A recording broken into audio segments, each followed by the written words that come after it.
आई आ जाइए आप इधर आ जाइए, एक मिनट आ जाइए। चलिए सभी हमारे मीडिया के साथी, आप सब लोगों को जो है आनंद फानंद में बुलाया गया और बड़ी खुशी की बात है कि आज हम लोगों के बीच जाने माने बिहार नहीं बल्कि देश में लोग इनको पहचानते हैं, जानते हैं। बड़े कलाकार हैं और बड़े कलाकार होने के साथ साथ एक बड़े अच्छे इंसान हैं और समाज सेवी भी है।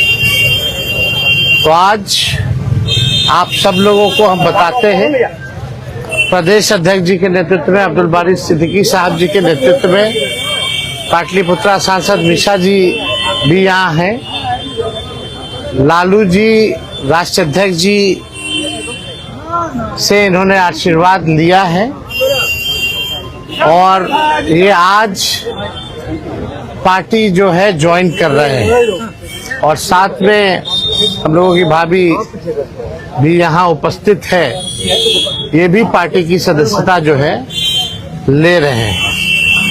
और बाकी हम चाहेंगे कि खेसारी जी जो है आप लोगों के समक्ष जो है अपनी बात को रखें। सबसे पहले तो आप सबको दिल से धन्यवाद और ढेर सारी शुभकामना, और भैया को और हमारी दीदी को, अध्यक्ष साहब, हमारे अब्दुल बारी सिद्दीकी चाचा जी, तो सबका प्यार और हमारे सबसे हमारे अभी भैया हैं जो कि हम लोगों के बड़े भाई हैं, उन्हीं के जीजा हैं, तो हमारे भी जीजा ही हुए। और हमारे चाचा मैंने उनका प्यार मैं ही नहीं बल्कि शुरू से एक विचारधारा में रहा हूँ, मैं उस परिवार का हिस्सा रहा हूँ और कोशिश भी यही रहती है कि इस परिवार का हिस्सा बन के मैं जैसे उन्होंने पूरी दुनिया को एक करके हमारी ताकत बने, उसी तरह हम पूरी दुनिया को एक ताकत की तरफ ले जाएं और अपनी पावर, अपनी क्षमता से, अपने हुनर से, अपने विचारधारा से दुनिया को एक अलग दिशा दें। जो चीज़ें हमारे बीच में अभी तक हम अधूरे हैं, मैं हमेशा कोशिश यही रहा है कि जिस तरह मैं मुंबई शहर में रह के अपने बच्चों का परवरिश कर रहा हूँ, अच्छे स्कूल दे रहा हूँ, अच्छे अस्पताल दे रहा हूँ, उसी तरह हमारे बिहार के बच्चों का भी भविष्य हमारे बच्चों की तरह तय हो और हमारे बच्चों को बाहर गांव ना जाना पड़े। और उस विचारधारा में हमेशा भैया आगे रहे हैं और आप लोगों ने 17 महीने में इनका कारनामा देख ही लिया था। तो एक बार बदलने की जरूरत है, उस बदलाव में मैं थोड़ा सा एक मेरा भी हिस्सा हो और मैं उस सरकार को बदलने में और एक अलग दिशा में ले जाने में और एक बेहतर सरकार बनाने में एक मेरा योगदान हो, उसी के लिए मैं भी जुड़ा हूँ भैया से। और आज से नहीं, आज तो मैं आप लोगों के सामने पब्लिकली हुआ, बट मैं हृदय से और दिल से हमेशा से मैं इस परिवार का हिस्सा रहा हूँ और हिस्सा ही नहीं बल्कि एक परिवार का बेटा भी हूँ। मैं एक छोटा बेटा की तरह हमेशा प्रयास रहा हूँ और चाचा का आशीर्वाद हमेशा मुझे मिला है, राबड़ी माता का आशीर्वाद मिला है, दीदी का मिला है, भैया का मिला है, बल्कि इस समाज के और इस परिवार से जो मुझे प्यार मिला है, शायद वो मुझे बाकी जगह मिले या ना मिले, उससे मुझे कोई फर्क भी नहीं पड़ता। बट मैं हमेशा प्रयास करता हूँ कि एक बेहतर दिशा में जो चीजें चल रही है, आज आप सब लोग बदलाव चाहते हैं, मैं ही नहीं, मुझे लगता है कि पूरा बिहार बदलाव चाहता है और उस बदलाव में एक मेरा भी योगदान हो, इसीलिए इस बदलाव के साथ मैं भी जुड़ना है।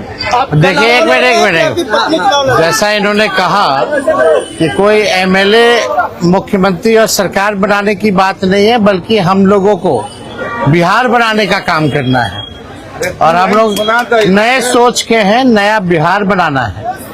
पढ़ाई, दवाई, कमाई, सिंचाई, सुनवाई और कार्रवाई वाली सरकार हो, एक ऐसा बिहार बनाए जो पलायन मुक्त हो, बेरोजगारी जो है जड़ से समाप्त हो, महंगाई गरीबी खत्म हो, कारखाने लगे, निवेश आए, उद्योग आए, शिक्षा चिकित्सा व्यवस्था जो है बेहतर हो। और मुझे बड़ी खुशी है कि हम सब लोग नौजवान मिलकर के, आप ये भी जानते होंगे, हम भी, हमारी तो लड़ाई रही है कि भाई बेरोजगारी को जड़ से समाप्त किया जाए। 17 महीने 5 लाख नौकरी दिया गया, 3.5 लाख नौकरी प्रक्रियाधीन कराया गया, 4.5 लाख नियोजित शिक्षकों को राजकीय कर्मी का दर्जा दिया गया। अब मेरा, हम लोगों का एक सपना है कि बिहार से बेरोजगारी खत्म हो और हमने जैसा आप सब लोगों के सामने कहा है कि हमारा संकल्प है, हमारा प्रण है और हमने लोगों से वादा किया है और हमने पहले भी कहा है, तेजस्वी की उम्र कच्ची हो सकती है पर जुबान पक्की है। जो कहा है वो किया है, जो कह रहे हैं वो करेंगे। और हम सब लोग मिलकर के नया सरकार तो बनाएंगे ही बनाएंगे। और 14 नवंबर के बाद से हम आपको बता दें कि 20 दिनों के अंदर एक कानून बनाया जाएगा और वो कानून ये होगा जो हमने पहले भी कहा था, जिस परिवार में सरकारी नौकरी नहीं है बिहार में, उस परिवार को एक सरकारी नौकरी हम लोग दिलाने का काम करेंगे। ये हम लोगों का संकल्प है और इसको सरकार बनते ही 20 महीने में जो है हम लोग जो है पूरा करने का काम करेंगे। तो कोई सवाल है तो पूछ सकते हैं। जी, कल आपने कहा कि अभी तक चुनाव लड़ने की बात नहीं हुई है, हमारी पत्नी नहीं बोली है। क्या हुआ कि एक दिन में पत्नी मान गई और फिर आज आप मीडिया के सामने आकर कह रहे हैं मना रहे थे?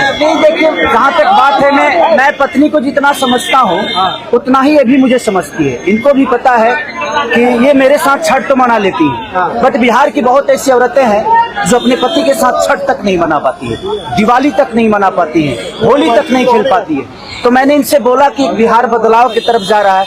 हम चाहते हैं कि हमारे यहाँ के माता बहन बेटी 24 घंटा अपने पति की सेवा करे और 24 घंटा अपने परिवार के साथ को पति रहे वो इंसान। तो ये तभी संभव है जब हमारे यहाँ रोजगार होगा। तो उस बेरोजगारी को खत्म करने के लिए मैं आपको आगे करना चाहता हूँ। तब इन्होंने उस बात को समझा और उसके बाद हम लोग आए हैं और प्रयास है कि हर वो महिला, हर वो बेटी, हर वो बहन, हर वो भाई, हर वो बेटा अपने पिता के साथ रहे, हर वो बहन अपने पति के साथ रहे, हर वो भाभी अपने भाई के साथ रहे। तो मेरी ये प्रयास है कि आजीवन जिस तरह बाकी शहरों में लोग अपने पति पत्नी के साथ, अपने परिवार के साथ, अपने माँ बाप के साथ रह के और खुशियों के त्योहार में रहते हैं, उसी तरह हमारा बिहार भी कोई जाए ना, गुजरात के लोग यहाँ आकर काम करे, कलकत्ता के लोग यहाँ आकर काम करे, दिल्ली के लोग यहाँ आकर रोजगार करे। हम यही चाहते हैं और इस संवाद के साथ आप सबको चुनाव आप लड़िएगा या पत्नी लड़ेगी? चुनाव आप लड़िएगा या पत्नी लड़ेंगी आपकी? ये लड़े चाहे मैं लड़े, अर्धांगिनी है ना, एक ही बात है। देखिए, जीवन में पति पत्नी का जो प्रेम होता है ना, वो दुनिया में उससे बड़ा प्रेम नहीं है। माँ बाप के बाद अगर कोई संभालता है किसी बच्चे को, वो आपकी अर्धांगिनी ही होती है। तो मैं लड़ूं या ये लड़े, बात एक ही है। आरजेडी आपने क्यों चुना? आरजेडी बता तो दिए सर, एक ही चीज में क्या बदलाव होता है वहीं मैं रुकता हूँ, वहीं रहता हूँ। हर शहर में, हर जिला में जाऊंगा मैं। आप हर जिला चलिए सदस्यता जो है ज्वाइन करें। चलिए आइए,